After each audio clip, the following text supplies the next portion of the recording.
మాటలు ఏవైతే మనం ఫెలోషిప్లో వింటున్నామో ఇవి సత్యం. కృపను గురించిన మాటలు సత్యం. ఎందుకు? కృప వైపే ఉంది సత్యం. ఆమేన్. మనం లాస్ట్ వీక్ చూసాం వీడియోస్, ధర్మశాస్త్రం మోక్ష ద్వారా వచ్చింది, అయితే కృపయు సత్యం రెండు ఒక సైడ్ ఉన్నాయి. కృప సత్యము ఒకే సైడ్. హల్లెలూయా. అవి యేసయ్య ద్వారా యేసయ్యలో వచ్చినాయి. ఆమేన్. యేసయ్య వస్తూ తీసుకొచ్చింది. హల్లెలూయా.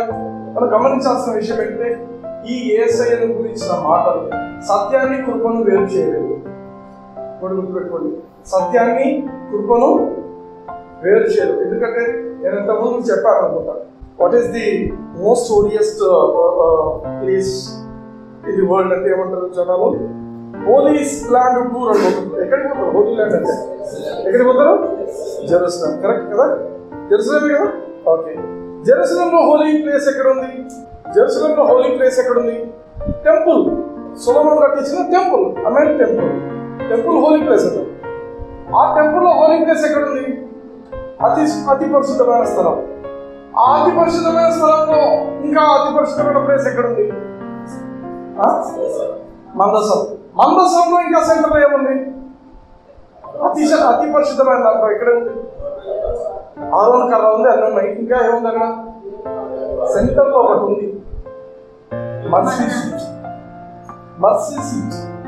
ఏమంటారు? కృపా సింహాసనం. మర్సీ సీట్ అంటే అతి పరిశుద్ధమైనటువంటి ప్రదేశంలో అన్నిటికంటే సెంటర్ ప్లేస్ ఏముంది? కృపా సింహాసనం. అంటే దేవుని హృదయం అంతా ఏముందంటే కృపా కనికరం. ఆమేన్. యేసు ప్రభువు ఏమంటాడంటే నేనే మార్గం సత్యము జీవము.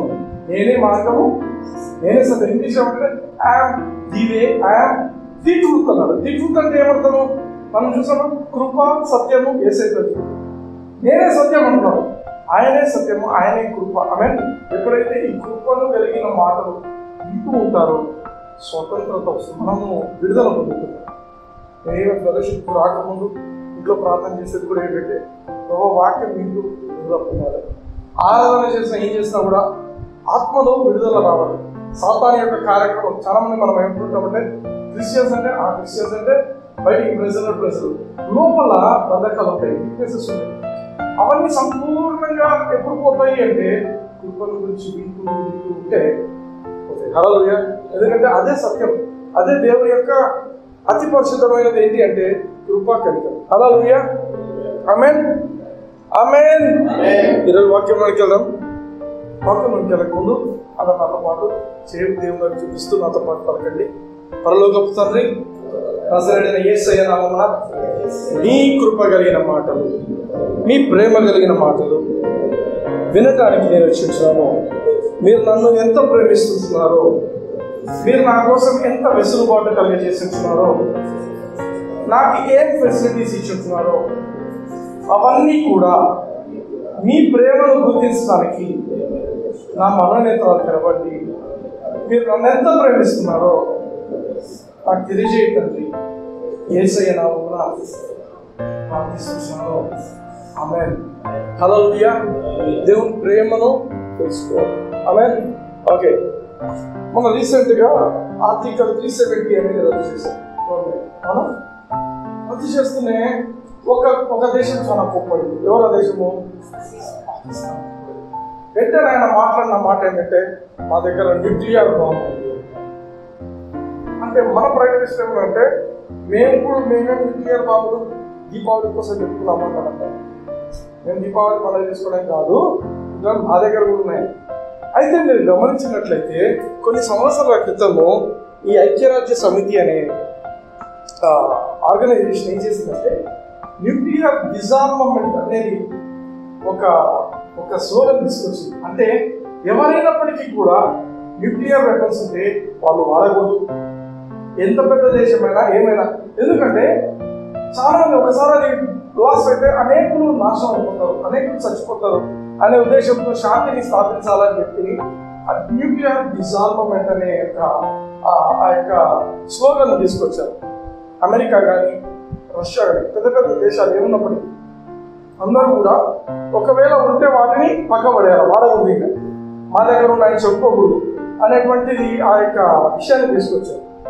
అయితే ఈ మధ్య కాలంలో కిమ్ అని ఇంకొక అతను నార్త్ కొరియాలో ఏం చేస్తారంటే అదే హైడ్రోజన్ బాంబ్ అని ఇంపోర్ట్ చేస్తారు. లోకంలో ఒక్కొక్కరు వాళ్ళ వాళ్ళ వెపన్స్ ను చూపించుకుంటున్నారు. వెపన్స్ దేనికోసం చూపిస్తారంటే అగ్రెషన్. అగ్రెషన్ అంటే మాకు చేతనైతుంది, మేము ఏదైనా చేయగలము, మా దగ్గర ఇది ఉంది, మా సామర్థ్యం ఇది అని చూపించుకోవడానికి వెపన్స్ ను చూపిస్తుంది. హల్లెలూయా, హల్లెలూయా. అయితే ఒకవేళ వెపన్ తీసేస్తాను అనుకోండి వాళ్ళ దగ్గర నుంచి, అప్పుడు ఏమవుతుంది? ఫర్ ఎగ్జాంపుల్ టెర్రరిస్ట్ దగ్గర AK-47 గన్ ఉంది వాళ్ళ దగ్గర. అది ఉన్నంతసేపు పిచ్చోట్లక అంటే బడబడ కాల్చేస్తుంది. పొరపాటున ఆ వెపన్ వాళ్ళ నుంచి తీసేస్తాను అన్నప్పుడు ఏమవుతుంది?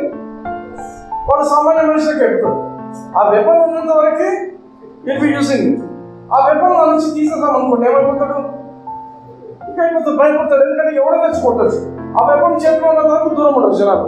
వెపన్ తీసేస్తే ఏమైపోతుంది? ఎవడైనా వాడిని కొట్టచ్చు. హల్లెలూయా, హల్లెలూయా. బైబిల్లో గమనిస్తే ఒక వ్యక్తికి సంబంధించిన వెపన్ యేసు ప్రభు డిజార్వ్ అంటే వారి చేతిలో ఉన్న ఆ యొక్క ఆయుధాన్ని దేవుడు సంపూర్ణంగా తీసివేసి ఉంచాడు. హల్లెలూయా. అతను ఎవడో మీకు తెలిసి ఉంటుంది. దేవుడు వాక్యం చెప్తాడు. కొలసీలకు రాసిన పత్రిక 2వ అధ్యాయం 15వ వచనం చదవండి. నిరాయుధులుగాను అంటే ఏమర్థము? నిరాయుధులు అంటే ఏమర్థము? ఆయుధము లేనట్టుగా చేసి. ఆమేన్. అంటే వాళ్ళ దగ్గర ఒకప్పుడు ఆయుధం ఉండింది, అంతేనా? నిరాయుధులు అంటే ఏమర్థము? వివస్త్రులు అంటారు. వివస్త్రులు అంటే ఏమర్థము? అంటే ముందు బట్టలు ఉండినాయి, తర్వాత తీసేస్తున్నారు. వివస్త్రులు అంటే. ఇప్పుడు నిరాయుధులు గాను అంటే ఏమర్థము? ఆయుధం ఉండింది, ఆయుధము తీసేస్తారు. అది పడుతుంది. ఆయన ప్రధానులను అధికారులను నిరాయుధులుగా చేసి శిలువ చేత జయోత్సవంతో వారిని పట్టి తెచ్చి పహాటముగా వేడుకకు కనపరచను. బాగా గమనించండి. మనం బైబిల్ వాక్యంలో ఎఫెసీయుల పత్రికలో మనం గమనించినట్లయితే ఈ ప్రధానులు అధికారులు అనే మాటకు అర్థం ఏంటంటే సాతానుడు వాడి యొక్క సమూహం, సాతానుడు వాడి యొక్క చెడ్డ ఆత్మలు, వీళ్ళందరూ. ఆమేన్, ఆమేన్. అర్థమవుతుంది కదా? సో సాతానుడిని వానికి సంబంధించినటువంటి వ్యక్తులందరినీ కూడా దేవుడు నిరాయుధులుగా చేసింది. ఇప్పుడు క్వశ్చన్, ఏం ఆయుధం ఉంది వాళ్ళ దగ్గర? అసలు ఆయుధం ఉంటే నిరాయుధులుగా చేసింటారు. ఇప్పుడు ఆయుధం ఏంటి? క్వశ్చన్. ఇది 15వ అధ్యాయం వచ్చిన 14వ వచనం చూద్దాం. చదవండి. 14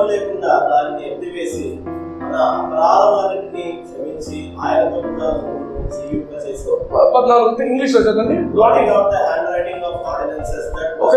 స్లోగా చదవండి. బ్లాటింగ్ అవుట్ అంటే కొట్టివేయడం. బ్లాటింగ్ అవుట్ అంటే కొట్టివేయడం. Blotting out the handwriting of ordinances. Ordinance అనేది ఏంటంటే, ఆర్డినెన్స్ అనేది ఒకసారి మన పార్లమెంట్ లో పెట్టిన తర్వాత అది పాస్ అయింది అంటే బిల్ అయిపోయి దాన్ని లాగా తయారవుతుంది. ఆమేన్. This is handwriting of ordinances. ఈ హ్యాండ్ రైటింగ్ ఆఫ్ ఆర్డినెన్సెస్ అనేది అంటే చేతి వ్రాత, చేతితో వ్రాయబడినటువంటి నియమాలు, చేతితో వ్రాయబడినటువంటి నియమాలు ఇవి. ఈ చేతితో వ్రాయబడినటువంటి నియమాలు ఎట్లున్నాయంట? దట్ వాస్ అంటే మనకు వ్యతిరేకంగా ఉన్నాయి. ఆమేన్. బాగా గమనించండి. ఈచ్ వర్డ్ పౌలు రాసిన మాటలు, ఇది పరిశుద్ధాత్మ దేవుని చేత ఇన్స్పైర్ చేసిన మాటలు మన ఆత్మకు ఎంతో మేలు కలిగిస్తాయి. గమనించండి. దేవుడు ఏం చేస్తాడంటే ఈ యొక్క చేతితో వ్రాయబడినటువంటి నియమాలన్నింటినీ కూడా, ఈ నియమాలు ఎటువంటివి అంటే మనకు అగెయిన్స్ట్ ఉన్నాయి, మనకు విరుద్ధంగా ఉన్నాయి. That was which was contrary to us. Contrary అంటే మనకు ఎదురు రావడం, అవి అంటే ఆపోజిట్ ఉంది, మనకు అగెయిన్స్ట్ ఉంది, ఆపోజిట్ ఉన్న వాటిని ఏం చేస్తారంట? ఈ టుక్ ఇట్ అవుట్ ఆఫ్ ది వే, అంటే మనకు ఆపోజిట్ వచ్చి అడ్డంగా నిలబడుతున్నాయి. ఆమేన్. సింగిల్ రోడ్డు, 2 బస్సులు ఎదురు వచ్చినాయి. ఏమైతుంది? డాష్ కాదు, ఎదురు వచ్చినాయి. నేను పోతాను, నేను దిగడానికి లేదు. ఘాట్ సెక్షన్ ఏం చేస్తారు? మొత్తం బ్లాక్ అయిపోతుంది, మొత్తం బ్లాక్ అయిపోతుంది. అర్థమవుతుందా? అది ముందుకు పోలేడు. ఇంకా ఒకరి జీవితంలో వాడు ముందుకు పోలేడు. అయితే దేవుడు ఏం చేశాడంటే టుక్ ఇట్ అవుట్ ఆఫ్ ది వే, ఆ మార్గం నుంచి దాన్ని ఏదైతే అడ్డంగా ఉన్నదో, ఏదైతే ఇబ్బందికరంగా ఉన్నదో దాన్ని he took it out of the way, nailing it to the cross, శిలువకు దాన్ని కొట్టివేసింది. ఆమేన్. ఏంటది బాగా గమనిద్దాం. It is handwriting of ordinances, చేతితో వ్రాయబడినటువంటి నియమాలు. ఆమేన్ ఆమేన్. అయితే ఇప్పుడు 15వ వర్షం గమనిద్దాం. 15వ వర్షానికి మళ్ళీ వద్దాం. ఆయన ఈ 14th అయిపోయిన తర్వాత ఇది వస్తుంది. ఏం చేస్తారంటే having spoiled the principalities and powers he made a show off them openly triumphing over them in it. తెలుగులో చదవండి మాట. ఆయన ప్రధానులను అధికారులను నాయకులుగాను చేసి శిలువ చేత నిరుత్సాహంతో వారిని బట్టి తెచ్చి ఆహారముగా వేడుకలు. Okay okay. ఇప్పుడు మనము ఈ 14వ వర్షం మనం గమనించినప్పుడు హ్యాండ్ రైటింగ్ ఆఫ్ ఆర్డినెన్సెస్ అనేది మనం చూస్తున్నాం. హ్యాండ్ రైటింగ్ ఆఫ్ ఆర్డినెన్సెస్ అనేది మనకి ఎట్లా ఉండింది? అది మనకు ఆటంకంగా ఉంది. ఆమేన్. మనకు కాంట్రరీగా ఉంది, మనకి ఇబ్బంది కలిగించే విధంగా ఉంది. దేవుడు ఏం చేశాడంటే దాన్ని తీసి పక్కకు పడేసి శిలువకు కొట్టివేసింది అన్నాడు. నెక్స్ట్ మూమెంట్ ఏం మాట్లాడుతున్నాడు? ప్రధానులను అధికారులను నిరాయుధులుగా చేసిందంట. అంటే ఆ ఆయుధం ఏంటి వాళ్ళకు ఉండేది? చేతితో రాసినటువంటి ఆ నియమాలు ఈ యొక్క ప్రధానులకు అధికారులకు ఒక ఆయుధంగా ఉంది. ఆమె ఈ యొక్క పదం ఇంకా ఇంపార్టెంట్. ఇక్కడ కిందికి వస్తే శిలువ చేత విజయోత్సవముతో వారిని పట్టి తెచ్చి బాహాటముగా వేడుకకు కనపరచెను. యేసు ప్రభు చనిపోయినప్పుడు చాలా మంది అనుకునే విషయం ఏంటంటే యేసు ప్రభు ఓడిపోయాడు, యేసు ప్రభు అయిపోయింది అనుకుంటున్నారు. కానీ యేసు ప్రభు ఏం చేశారంటే మన కోసము దేవుడి యొక్క ఉగ్రతనంతా వేసుకుని సమాప్తమైంది అని చెప్పేసి ఆమె అంటే మన మీదకి న్యాయంగా రావాల్సిన శిక్షను, మన మీదకి న్యాయంగా రావాల్సిన అన్నింటినీ కూడా తన మీద వేసుకుని సమాప్తమైంది అని చెప్పేసి పాపాన్ని ఆయన మోసిండు. మనుషుల లోకంలో ఉన్న అందరి పాపాలను మోసిండు కాబట్టి ఆయన నరకానికి తీసుకోబోతాడు. అయితే సిలువలో ఉండగా ఆయన ఏం చేశాడు? సిలువకు ఎక్కక ముందు కూడా చివరి వరకు కూడా ధర్మశాస్త్రాన్ని సంపూర్ణం చేసింది. ధర్మశాస్త్రాన్ని సంపూర్ణం చేసిన ఒకే ఒక వ్యక్తి యేసయ్య. ధర్మశాస్త్రాన్ని సంపూర్ణం చేశాడు, మనందరి తరపున ఆయన సంపూర్ణం చేసి ఆయన సిలువ మీద ఉన్నప్పుడు ఏం చేశాడంటే మనకు అడ్డంగా ఉన్న ఈ యొక్క ధర్మశాస్త్రాన్ని సిలువకు కొట్టేశాడు. ఆమేన్. ఒక్కసారి ధర్మశాస్త్రాన్ని తీసి సిలువకు కొట్టేశాడు కాబట్టి సాతానుడిని నిరాయుధునిగా చేసేశాడు. మనము గమనించినట్లయితే యేసు ప్రభువు న్యాయం ఎక్కడికి వెళ్ళాలంటే నరకానికి వెళ్ళాలి. ఎందుకు? పాపాన్ని, లోక పాపం అంతటిని ఆయన ఒక పాపం వల్ల నరకానికి పోస్తే మనిషి. యేసు ప్రభు దేవుడు ఏంటి?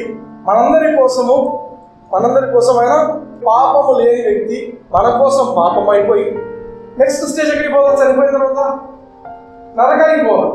నరకానికి పోయిన తర్వాత ప్రతి ఒక్కరు సాతానుకి మొక్కాల్సిందే. కానీ యేసు ప్రభు ఎటువంటి వ్యక్తి అంటే యేసు ప్రభుకి ఇండివిజువల్ ఎటువంటి పాపం లేదు కాబట్టి సాతానుడిని ఇదంతా ఆత్మలో జరిగిన కార్యం. ఇది ఆత్మలో జరిగిన అంటే మనకు కనిపించిన ఫిజికల్ వరల్డ్ కాదు, ఇది ఆత్మీయంగా జరిగిన కార్యం. యేసు ప్రభు ఏం చేసిందంటే ఆ కాలంలో ఫస్ట్ ఒక ఎగ్జాంపుల్ చెప్తాను. ఆ కాలంలో ఒక రాజు ఇంకొక రాజు మీద యుద్ధం చేస్తే, ఒక రాజు ఇంకొక రాజు మీద యుద్ధం చేసి ఓడిపోతే ఏం జరుగుతుంది అంటే కాళ్ళ బొటన వేళ్ళు కట్ చేసేస్తారు. ఏం కట్ చేస్తారు? బొటన వేళ్ళు. ఎందుకు అంటే ఇంకా ఆయుధం పట్టుకోవడానికి రాదు. ఇంకెప్పుడు వీడు కత్తి పట్టుకోకూడదు. నీకు ఈ వేలు అనుకో బాగా పట్టుకుంటావు, బాగా కత్తి ఫైటింగ్ చేస్తావు. ఇక తాళ్ళు పట్టుకోవాలంటే కూడా ఏముందా? ఈ గ్రిప్ కోసము ఈ వేలు ఉండవు. పరిగెత్తాలంటే కాళ్ళకు గ్రిప్ ఉండాలంటే బొటన వేలు ఉండవు.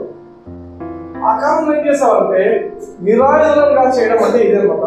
అంటే ఆయుధం ఒకవేళ ఉన్నా అది పనికిరాదు, వాడు వాడాడు కాబట్టి 2 బొటనవేలు, ఈ చేతి బొటనవేలు, కాళ్ళకు వేలు కూడా గ్రేట్ టోస్ కట్ చేసి చేతులు కట్టేసి నేను గెలిచిన రాజు అయితే ఓడిపోయిన రాజును నా యొక్క చార్యట్ ప్రధానికి కట్టుకొని ఆమె ఆ రాజు దేశంలో ఆ రాజును నా రథానికి కట్టేసుకొని ఆ ఊరి ప్రజలందరూ చూస్తుండగా నేను రథంలో ఆ ఊరంతా తిరుగుతున్నాను. అర్థమవుతుందా? దాని అర్థం ఏంటంటే పబ్లిక్ గా అవమానపరచడం. పబ్లిక్ ఎక్కడ మీరు గమనించండి బాహాటముగా వేడుకకు కనపరచను. శిలువ కార్యం జరిగిన తర్వాత ఏం జరిగిందంటే యేసు ప్రభు సమాప్తమైంది అని చెప్పడానికి కారణం ఏంటంటే ఈ యొక్క దేవునికి మనకి మధ్య ఆ యొక్క ప్రాసెస్ కంప్లీట్ అయిపోయింది. నరకంలోకి పోయిన తర్వాత ఏం జరిగిందంటే ఆత్మీయ లోకంలో ఈ యొక్క పరిశుద్ధులందరూ చూస్తున్నారు. వాళ్ళు పరదేశంలో ఉన్నారు. ఎవరు? అబ్రహాము, ఇస్సాకు, యాకోబు, దావీదు, ఇంకా అంత ప్రవక్తలు అందరూ గొప్ప గొప్ప వాళ్ళందరూ నీతిగా బ్రతికిన వాళ్ళంతా పరదేశంలో ఉన్నారు. ఎందుకంటే యేసు ప్రభు ఇంకా మరణించలేదు, అప్పటికి ఇంకా నరకంలో వేయబడలేదు. చాలా మంది జస్ట్ పరదేశంలో ఉన్నారు, వెయిటింగ్. ఈ యేసు ప్రభు వచ్చి ఏం చేశాడంటే ఈ సాతానుడిని నిరాయుధునిగా చేశాడు. ఎట్లా చేశాడు? ఇక వారి బొట్టల వేలు కాల్పడం. ఈరోజు ఇప్పుడైనా సైతం ఎవరికైనా కళలో కనిపిస్తే వారికి బొట్టనేలు దొరుకుతుందో ఉండవు. నిజం నేను చెప్తున్నాను, ఉండవు. ఎందుకున్నామంటే యేసు ప్రభు ఏం చేశాడంటే వారిని ఆత్మలోకంలో ఆ కాలంలో రాజును ఇంకొక రాజు ఓడిపోయిన రాజుని ఏం చేస్తారో ఆ బొట్టనేలు కాళ్ళవి చేతులు రెండు నరికేస్తారు. ఆమె హల్లెలూయా. వాళ్ళు ఏం చేశారంటే శిలువ చేత విజయోత్సవంతో మనకేమనిపించిందంటే చాలా మంది యేసు ప్రభు చనిపోతూ నడిచిన వాళ్ళు చాలా మంది ఉన్నారు. ఆ యొక్క శరీరాన్ని తీసుకుపోయి రాత్రికి రాత్రి పాతిపెట్టిన వాళ్ళు ఉన్నారు. అందరూ దుఃఖంతో ఉన్నారు. ఎంఐ మార్గంలో పోతున్న ఇతరైతే యేసు ప్రభు గురించి చాలా బాధపడుతున్నారు. యేసు ప్రభువును ప్రేమించిన వ్యక్తులు బాధపడుతూ ఇంత మంచి వ్యక్తి ఆయనను అన్యాయంగా చంపేస్తున్నారు అని వాళ్ళు బాధపడుతున్నారు. యేసు ప్రభు వాళ్ళతో పాటు నడుచుకుంటూ వస్తున్నారు. ఊరి గురించి మాట్లాడుతున్నారు అని చెప్పి యేసు ప్రభు వాళ్ళ గురించి వాళ్ళ దగ్గర వాళ్ళతో డిస్కస్ చేస్తూ పోతారు. వాళ్ళ ఇంటికి పోయిన తర్వాత రొట్టె విరిచేపటికి వాళ్ళ కళ్ళు తెలవదు. ఆమె యేసు ప్రభు అదృశ్యం అవుతాడు. 7 మైళ్ళు వాళ్ళు నడిచొచ్చిన వ్యక్తులు మళ్ళీ లేచి రాత్రి అలసిపోయి మళ్ళీ 7 మంది నడుచుకుంటూ పోయి శిష్యులకు పోయి చెప్తారు. హల్లెలూయా. ఇది ఏం జరిగింది? ఈ 3 రోజుల్లో యేసు ప్రభు తిరిగి లేక మునుపు ఏం జరిగింది అంటే లోకమంతా యేసు ప్రభు చనిపోయాడు. ఫిజికల్ గా చనిపోయాడు. ఆత్మలో ఏం జరిగిందంటే విజయోత్సవంలో ఉన్నాడు. అక్కడ విజయోత్సవం అంటే ఏమంటే ఇండియా కప్పు గెలిచింది అనుకోండి. ఇండియా వరల్డ్ కప్ గెలిచింది. వరల్డ్ కప్ గెలిస్తే ఏం చేస్తారు? గెలిచిన తర్వాత ఏం చేస్తారు? మామూలుగా స్టేడియంలో చూసింటారు, కప్పు పట్టుకొని తిరుగుతారు కదా. దాంట్లో ఎవరు తిరుగుతారు? 11 మంది ఆడవాళ్ళు తిరుగుతారా? ఇంకా కోచ్లు తిరుగుతారు, అందరూ తిరుగుతారు, క్యాప్టెన్ తిరుగుతారు, అందరూ తిరుగుతారు. ఇంకా మీరు గమనిస్తే ఈ ఊర్లలో కూడా తిరుగుతుంటారు రాత్రి పూట. అర్థమైనా? అది విజయోత్సవం. విజయోత్సవం అంటే ఎవరో గెలిచినారు. అక్కడ మనందరి కోసం ఎవరో గెలిచినారు. అది విజయోత్సవంలో అందరు తిరుగుతున్నారు. మీరు గమనించినట్లయితే యేసు ప్రభు శిలువ చేత విజయోత్సవం అనేది జరిగించాడు. ఈ విజయోత్సవం ఎలా జరిగిందంటే ఈ యొక్క అబ్రహాము, ఇస్సాకు అట్లాంటి అందరూ పరిశుద్ధులంతా అక్కడ కూర్చొని అందరు చూస్తుంటున్నారు. ఆత్మలోకంలో ఆ పరదేశంలో కూర్చొని సాతాను యొక్క బందీలను అందరినీ బంధించి యేసు ప్రభు అందరినీ బంధించేసి బంధించి ఆయన చార్యట్టు కట్టుకొని ఒక్కడు పరిగెత్తుతున్నాడు. వాళ్ళందరినీ ఈడ్చుకొని పోతున్నాడు. అర్థమైనా? సీన్ బాగా గమనించండి. నేను చెప్పేది ఇంతకంటే నేను డిస్క్రైబ్ చేయలేము. వాళ్ళకు దొరకపోతుంటుంది. అర్థమైనా? అందరూ సాతానికి సంబంధించిన దయ్యాలు. ఈరోజు ఎందుకు యేసు ప్రభు మాట్లాడితే దయ్యాలు భయపడతాయి? ఎందుకంటే ఆల్రెడీ బాహటంగా ఒక సీన్ అయిపోయింది. బాగా తన్ని వాటిని ఎట్లా కొట్టాలో అన్ని రకాలుగా కొట్టేసి అందరినీ కట్టేసి ఒక రథానికి వేసుకొని ఈడ్చుకపోయి ఉంటారు. ఆమె అర్థమైందా? This is the scene which is happened in the spirit. ఆత్మీయ లోకంలో ఇది జరిగింది. వేడుకకు కనపరచను. హల్లెలూయా. అంటే వాడికి ఉన్నటువంటి ఈ కాంటెక్స్ట్ లో మనం గమనించినట్లయితే వాడికి ఉన్నటువంటి ఆయుధం ఏంటి?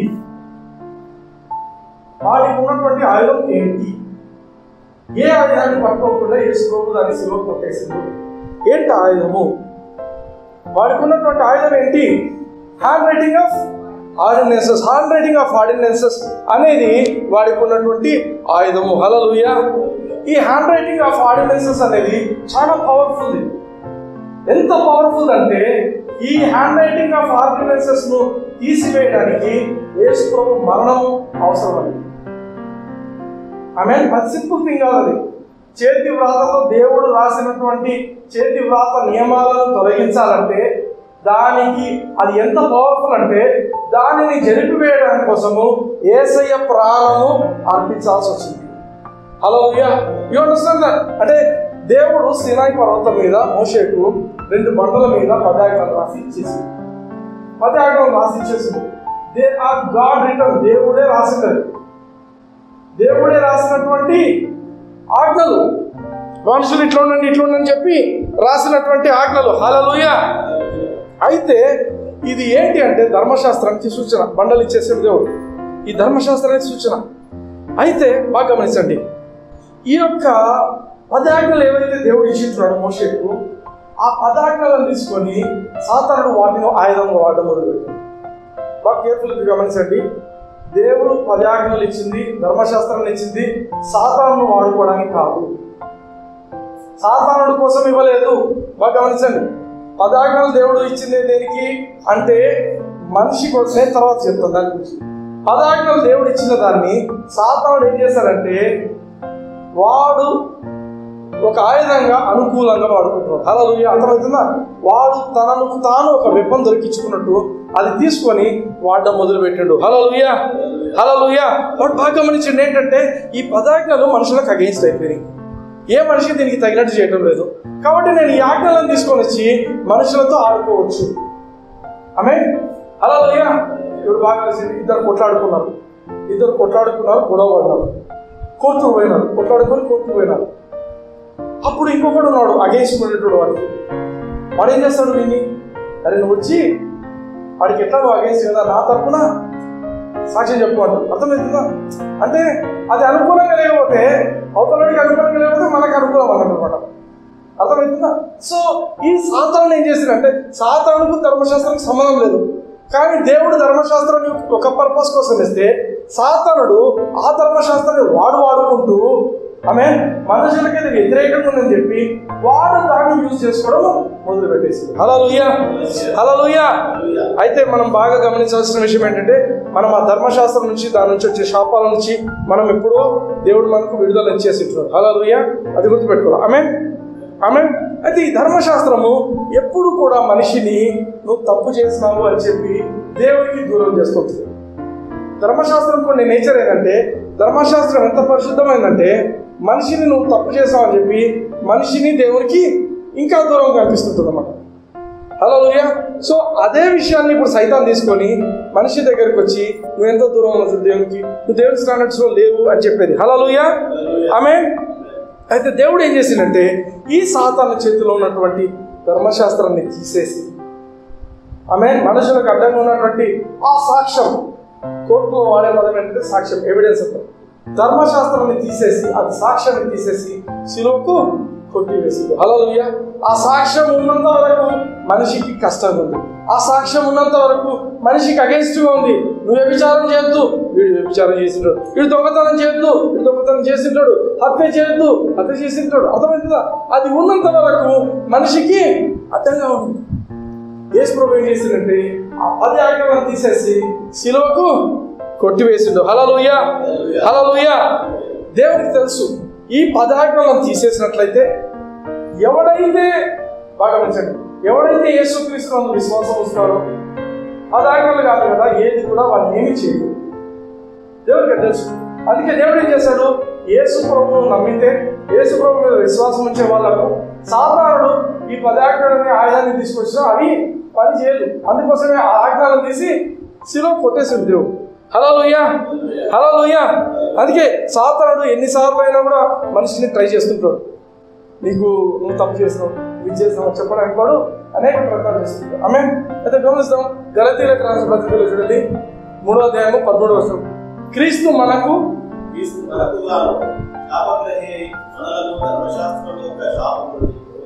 ధర్మశాస్త్రం యొక్క శాపం నుంచి, ధర్మశాస్త్రం నువ్వు పూరించకపోతే నీకు శాపం వస్తుంది. కానీ ధర్మశాస్త్రమే లేకుండా చేస్తే క్వశ్చన్ పేపర్ లేకుండా ఎగ్జామ్ లేదు. అర్థమేనా? ధర్మశాస్త్రమే లేకుండా చేసింది దేవుడు. ధర్మశాస్త్రమే లేకుండా చేసినట్టు ఏమర్థము? శాపమే లేదు. దానికి ఏం చేసింది? He redeemed. English Christ hath redeemed. Redeemed అంటే డబ్బులు పెట్టి విలువ పెట్టి కొనడం. ఏం విలువ పెట్టింది ఇక్కడినా? ఆయన రక్తాన్ని పెట్టింది. ఆమె బాగా గమనించండి. ఈ 10 ఆజ్ఞలు తీసివేయడానికి యేసయ్య తన రక్తాన్ని దారపోయాల్సి వస్తుంది. హల్లెలూయా, హల్లెలూయా. Are you enjoying this? ఆమేన్. బాగా గమనిద్దాం. ఇప్పుడు ఒకవేళ సాతాను నీ దగ్గరకు వచ్చి ధర్మశాస్త్రం గురించి మళ్ళీ ఏదో పాయింట్, నువ్వు తప్పు చేసావు నేను కండెమ్ చేయడానికి తీసుకొచ్చినప్పుడు నువ్వు ధైర్యంగా చెప్పొచ్చు, క్రీస్తు నా కోసం శిలువలో ఆయన శాపగ్రహి నన్ను విమోచించినాడు, ఐ రిజెక్ట్ దిస్ కండెమ్నేషన్ అని మనము చెప్పొచ్చు. హల్లెలూయా, హల్లెలూయా. బ్రదర్ మీరు భలే చెప్పినారు. ఎవరైనా దేవుడు రాసిన రాతను ఎవరైనా కొట్టేయగలరా, ఎవరైనా తీసేయగలరా? కరెక్ట్. ఏ మనిషి చేయలేడు అతను. ఏ మనిషి కూడా దేవుడు రాసిన రాతను చెరిపోయాడు. దేవుడు రాసిన రాతను చెరిపాలంటే దేవుడికే సాధ్యం. అందుకే యేసు ప్రభు ఈ లోకానికి వచ్చి ఆమె న్యాయంగా నీతిగా చేసింది. ఆ కార్యం చెరిపోయేటప్పుడు ఎట్లా చేసిందంటే నీతిగా ఆయన చనిపోవాలా, ఆయన ఉమ్మి వేయబడాలా, ఆయన కొరడా దెబ్బ తినాలా, ఆయన అన్ని రకాలుగా అవమానింపబడాలా, ఆయన మనుషులందరి మీద రావాల్సిన ఉగ్రత, ఈ ధర్మశాస్త్రాన్ని ఎవరైతే పాటించలేదో ఆ పాపం అంతటినీ ఆయన అనుభవించాలా, దానికి తగిన శిక్షను కూడా అనుభవించాలా. అప్పుడే ఏదైనా దాన్ని చెరిపోయడానికి అవకాశం ఉంది. యేసు అదంతా చేసి సమాప్తమైపోయిందని చెప్పేసి హల్లెలూయా, హల్లెలూయా. నీతిగా చేసిన మన దేవుడు నీతి దేవుడు, మన దేవుడు నీతిమంతుడు. హల్లెలూయా. అందుకే మనందరినీ కూడా దంచి తీసివేసేటాడు. హల్లెలూయా. ఒకవేళ అసలు ధర్మశాస్త్రం అంటే నాకు చాలా ఇష్టము, ఐ లవ్ దిస్ ధర్మశాస్త్రం అని చెప్పి నువ్వు అంటున్నావు అనుకో, నువ్వు ఆటోమేటిక్గా బొట్టనేళ్ళు లేనివాడికి కాలేళ్ళు లేనివాడికి మా చేతిలో మళ్ళీ ఆలోచిస్తున్నాడు. అర్థమైనా? నేను ధర్మశాస్త్రాన్ని పాటిస్తాను, నేను ధర్మశాస్త్రాన్ని నేను పూజిస్తాను, ధర్మశాస్త్రాన్ని నేను ప్రేమిస్తాను, దావీదు చెప్పినట్టు నేను చేస్తాను. దావీదు పాత నిబంధనలో, నువ్వు కొత్త నిబంధనలో దేవుడు ఆ ధర్మశాస్త్రాన్ని పట్టుకోకుండా వాడి బొట్టనేళ్ళు కట్ చేసి వాడిని బట్టలు తీసి వాడిని తిరిగిచ్చింది, మొత్తం ఊరంతా పరిగెత్తించింది దేవుడు. అటువంటిది నువ్వు మళ్ళీ ఇప్పుడు ధర్మశాస్త్రం నాకు ఇష్టము, ధర్మశాస్త్రం ప్రకారం నేను చేస్తాను, ధర్మశాస్త్రం లేదే నేను లేను అనుకుంటున్నట్లయితే నువ్వు వాడికి మరొకసారి వాడి చేతిలో ఆయన నువ్వు ఇస్తున్నావు. హల్లెలూయా, హల్లెలూయా. దేవుడు న్యాయంగా దానికి సంబంధించిన అన్నింటినీ కొట్టివేసి దాన్ని సిలువకు మేకులతో కొట్టివేసేటాడు. హల్లెలూయా. అయితే ఏ టీచింగ్ అయినా బాగా గమనించండి, ఏ టీచింగ్ అయినా నువ్వు ధర్మశాస్త్రాన్ని పాటించకపోతే నువ్వు ఆశక్తిపోవడం, నువ్వు ధర్మశాస్త్రాన్ని నువ్వు పాటించకపోతే నీకు రోగం బాగోదు, నువ్వు ధర్మశాస్త్రాన్ని పాటించకపోతే నీకు డబ్బులు రావు, నువ్వు ధర్మశాస్త్రం చేయకపోతే నీకు ఇది కాదు అది కాదు అని ఏ యొక్క బోధలు అయితే జరుగుతున్నాయో ఆ బోధలన్నీ కూడా సాతానుకు మరొకసారి చేతికి ఆయుధం ఇస్తున్నట్టు. హల్లెలూయా. అందుకే బీ కేర్ఫుల్. మీరు ఏం వింటారో చాలా జాగ్రత్తగా ఉండండి. ఈరోజు ఆ టీవీ పెట్టుకొని ఎవరైనా చూస్తే, ఎందుకంటే టీవీలో అసలు ఏ శుభవార్త వినండి, ఏ వార్త వినండి. బైబిల్ ఇంత మించిన వార్త ఆడదొరకదు. ఒక్కొక్కడు వాడికి ఇష్టం వచ్చినట్టు చెప్పుకుంటూ పోతుంటారు. ఇక మనమే పెద్ద జ్ఞానంలో మనట్టు ధర్మశాస్త్రానికి వ్యతిరేకము నిధి పోదు. ధర్మశాస్త్రం యాక్చువల్ దేవుడు యేసుప్రభు ఏం చేసిండు? సిలువ కొట్టి పడేసిండు. హల్లెలూయా. నీకు అది అడ్డం ఉంది, నాకు అడ్డం ఉంది అని సిలువ కొట్టేస్తే మళ్ళీ వాడు ఎవరు వచ్చి ధర్మశాస్త్రాన్ని పాటించాడు. సాతానుడి యొక్క రాయబారుగా జనాలు ఉంటున్నారు.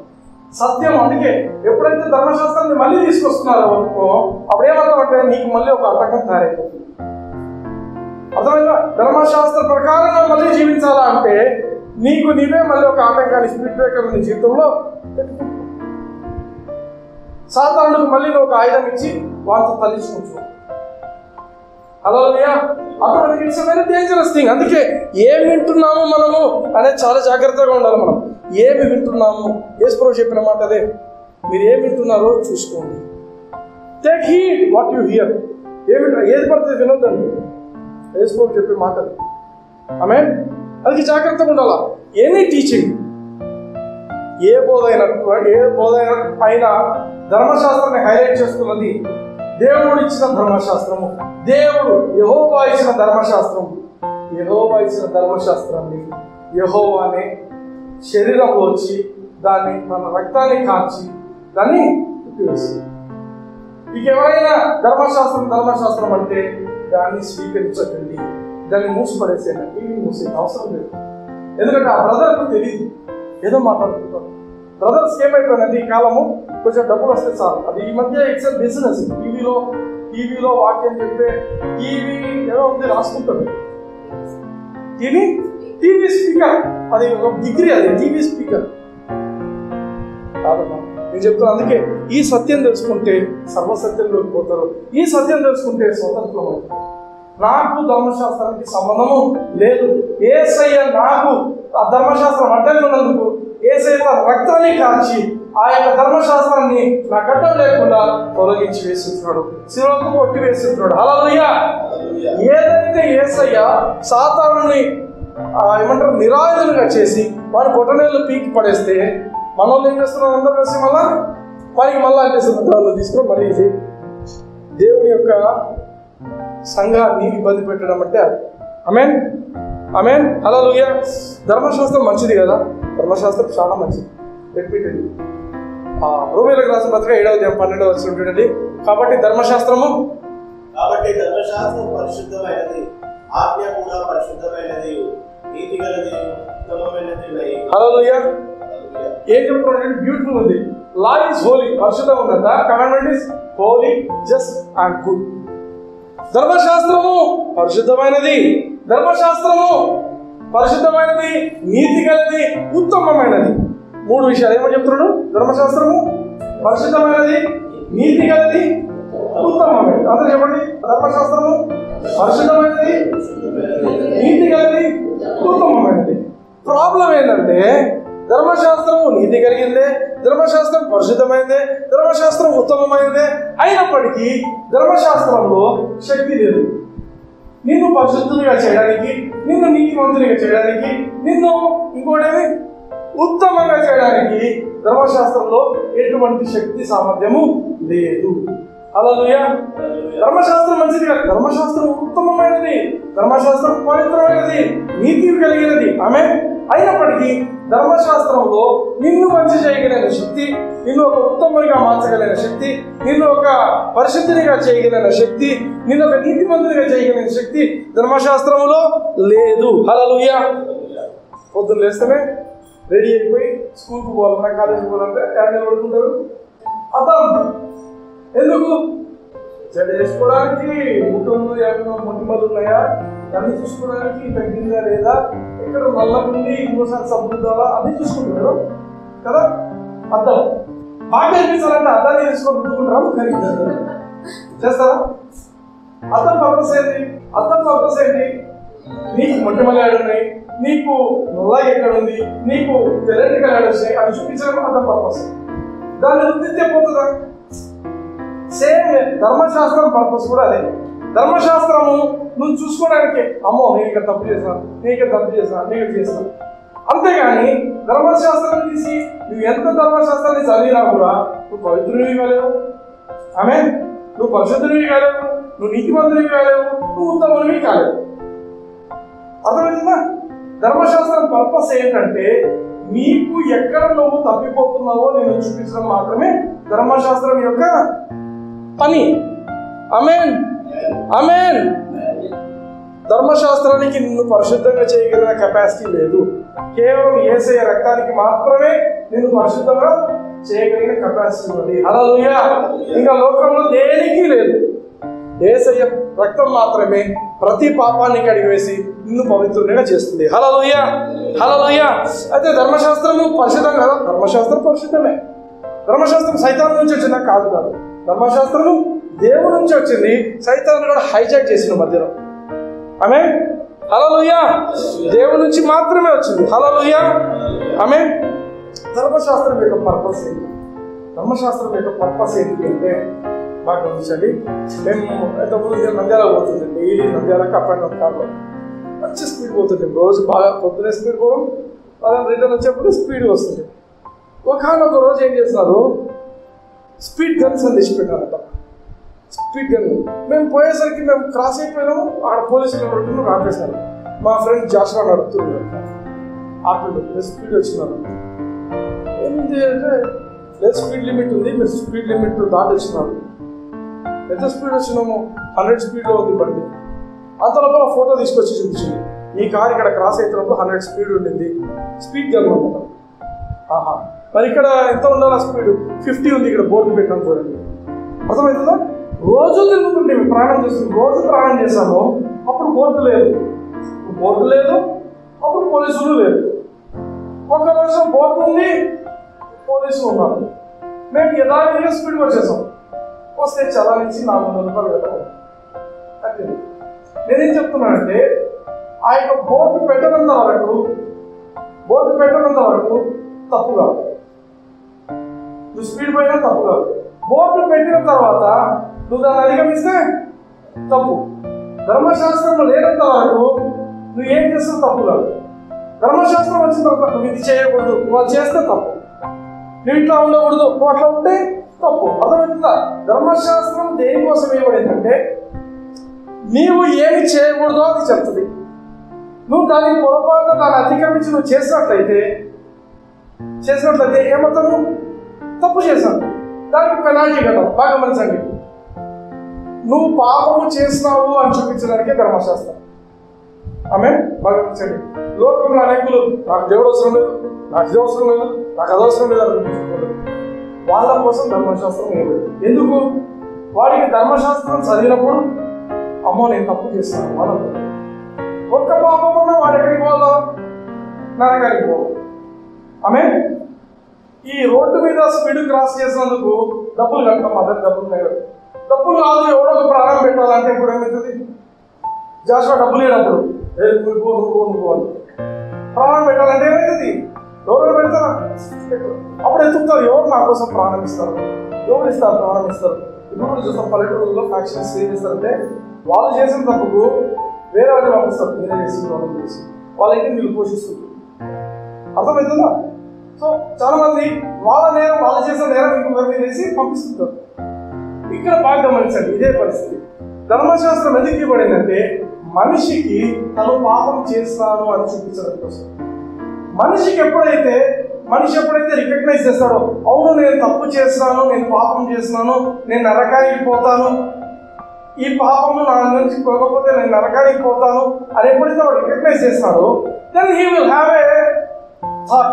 ఏమని? నన్ను దీని నుంచి బయటికి తీసుకొచ్చేటాడు ఉన్నాడు. సమస్య వస్తానే ఏముంటుంది? ఎవరన్నా బయటికి తీసుకొస్తారు. పాపము చేస్తున్నాము అని తెలిస్తే ఈ పాపం వల్ల నువ్వు నరకానికి పోతావు, ఈ పాపం వల్ల వచ్చే జీతం మరణము, నువ్వు నరకానికి పోతావు అనేది వాడికి తెలియబడినప్పుడు వాడు చేసే నెక్స్ట్ పని ఏంటంటే నాకు రక్షకుడు, నన్ను రక్షించేటోడు ఎవరున్నారు ఆమె. అదే ఒకవేళ ధర్మశాస్త్రమే లేదనుకోండి, ధర్మశాస్త్రమే లేకపోతే పాపమే లేదు, పాపమే లేకపోతే రక్షకుడు అవసరం లేదు. హల్లెలూయా. ధర్మశాస్త్రం, అందుకే ధర్మశాస్త్రం ఏర్పడింది ఎందుకు? మనుషులు మేము తప్పు చేసాము, మేము పాపం చేసామని వాళ్ళు గుర్తించడం కోసం. గుర్తించిన తర్వాత నన్ను రక్షించేటోడు ఎవరున్నాడు ఈ విషయం నుంచి అని తెలుసుకున్నప్పుడు యేసయ్యను గురించి వాడు అర్థం చేసుకున్నప్పుడు వాడు తప్పించబడతాడు. This is what God has planned. హల్లెలూయా, హల్లెలూయా. అందుకే ధర్మశాస్త్రము పవిత్రమైనది, ధర్మశాస్త్రము నీతి కలిగినది. ఆమేన్, ఆమేన్. ధర్మశాస్త్రము నీతి కలిగినది. కానీ ధర్మశాస్త్రం నిన్ను పవిత్రంగా చేయలేదు, నీతిమంతులుగా చేయలేదు, ఉత్తమునిగా చేయలేదు. హల్లెలూయా, హల్లెలూయా. అందుకే రోమీయులకు రాసిన పత్రికలో మనం గమనించినట్లయితే కాబట్టి ధర్మశాస్త్రము పరిశుద్ధమైనది ఉంటుంది కదా. ఓకే, 1 కొరింథీయులకు రాసిన పత్రిక 15:56 చూడండి, గమనించండి.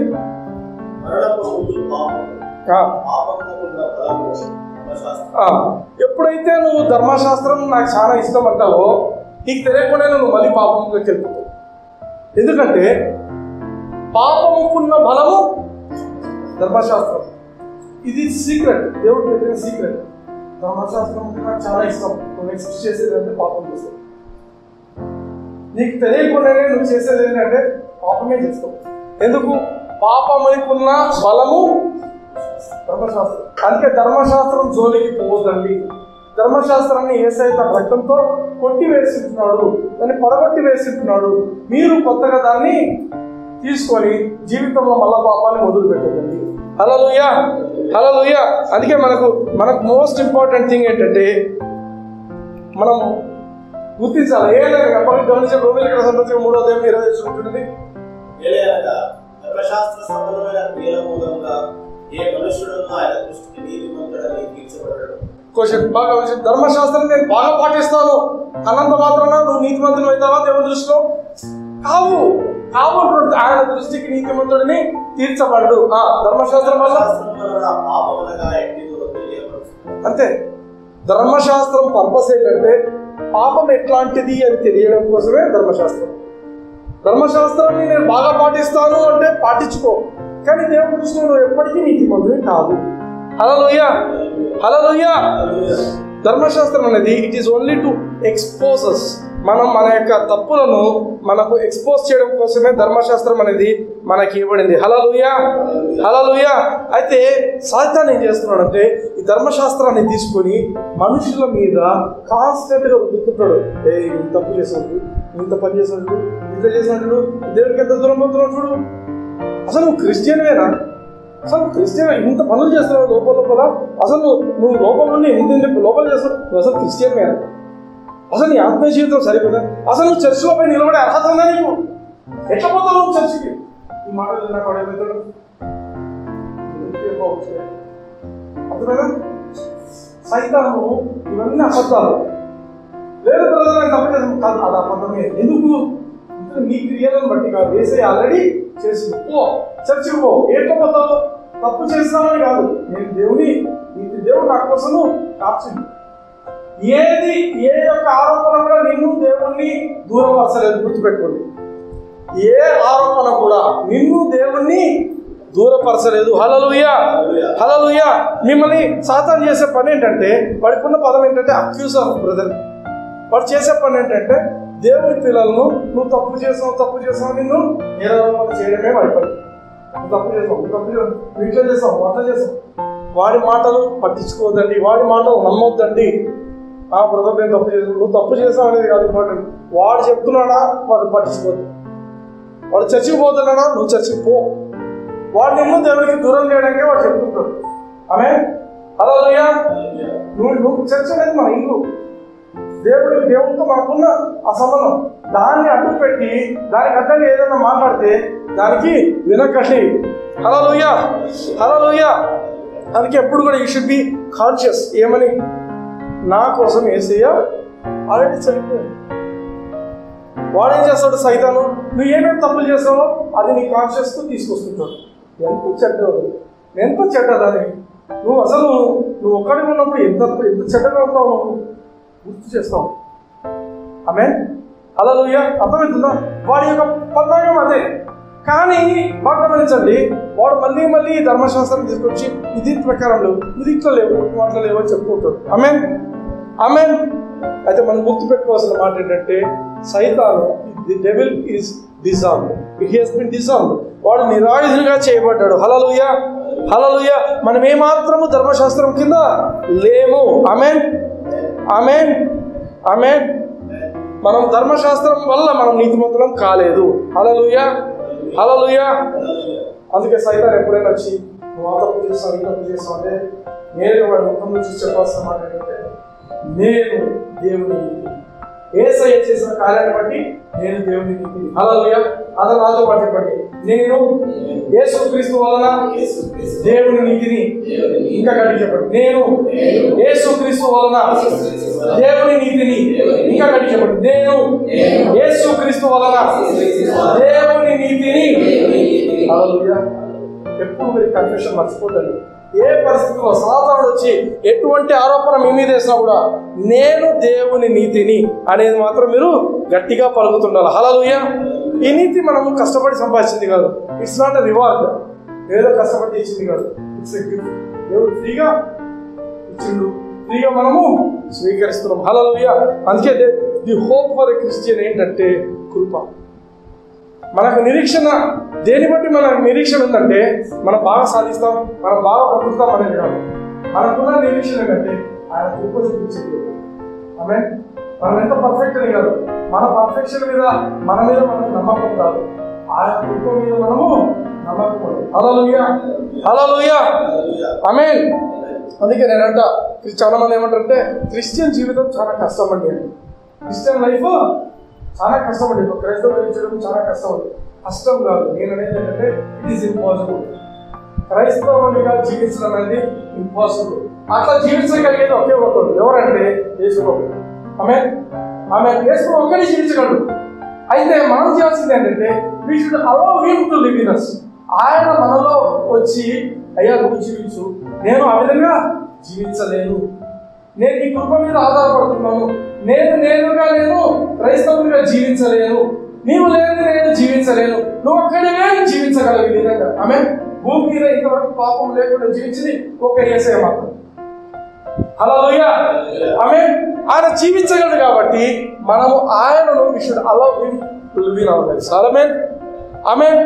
అందుకే ఏ పాపము లేని వ్యక్తి మన కోసము పాపమైండు. ఆమేన్. చివరిగా ఈ మాట జ్ఞాపకం చేసుకోండి.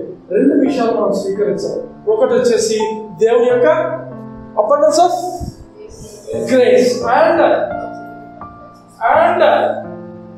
మర్చిపోతున్నారు. రోమీయులకు రాసిన పత్రిక 5వ అధ్యాయం 17వ వచనం. 2 విషయాలను స్వీకరించాలి. ధర్మశాస్త్రాన్ని స్వీకరించదు. అక్కడ రాసిందా, మీరు ఈ జీవితంలో జయించాలా, ఈ జీవితంలో ఏలాలి అంటే 2 విషయాలు స్వీకరించాలి. ఒకటి దేవుని యొక్క అద్భుతమైన కృప, ఎనలేని కృపను స్వీకరించాలి. ఆయన యొక్క నీతిని స్వీకరించాలి. ఈ 2. ధర్మశాస్త్రాన్ని స్వీకరించాలని రాడే దేవుడు. ఆమేన్.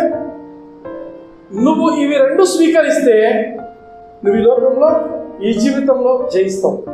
ఆమేన్. యు విల్ రెయిన్ ఏలుతావు. నువ్వు ఏలితే సాతానుడు ఏలలేడు. ఆమేన్. సాతానుడు ఏలితే నువ్వు ఏలలేడు. 2 నీ జీవితంలో సాతానుడు ఏలలా, నువ్వు ఏలలా. ఆమేన్. అందుకే యేసయ్య నువ్వు నా జీవితంలో జీవించాను అని చెప్పి మనం ఈ 2 స్వీకరించాలి. ప్రభా నీ కృప, నీ నీతిని నేను స్వీకరిస్తున్నాను అని చెప్పి ఎప్పుడైతే మనం యేసయ్య మీద సంపూర్ణంగా ఆధారపడతామో we will surely reign in this life. Hallelujah. Amen. Are you blessed? Amen.